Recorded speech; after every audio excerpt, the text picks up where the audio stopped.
तर काही चित्रपटांसाठी जे आम्ही काम केलं, ऐतिहासिक होती सगळी चित्रपट, पण त्याच्यातही आम्ही जुने दागिन्यांच्या डिझाईन्स, पारंपरिक डिझाईन्समध्ये नाविन्य आणायचा प्रयत्न केला आणि तो अगदी यशस्वी झाला असं म्हणता येईल. उदाहरण म्हणजे नथ. जेव्हा मोठ्या पडद्यावर आपल्या आवडत्या कलाकारांनी तो घातलेला बघितला, तेव्हा कॉलेजमध्ये जाणाऱ्या मुली, शिकणाऱ्या, नुकत्याच सर्व्हिसला वगैरे लागणाऱ्या मुली, त्यांना ती नथ आवडायला लागली. त्याच्यातले आम्ही 2-3 जे नवीन डिझाईन्स सादर केले होते ते खूप पॉप्युलर झाले.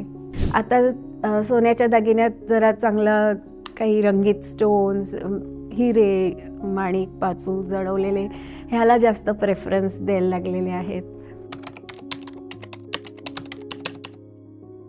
आम्ही एक fashion jewellery brand Gargi introduce केलेला आहे यंग लेडीजसाठी, ज्याच्यात त्यांना त्यांच्या पॉकेट फ्रेंडली दागिने खरेदी करता येतात आणि ती पूना गाडगे अँड सन्सकडून असल्यामुळे ती विश्वासार्हता पण आहे.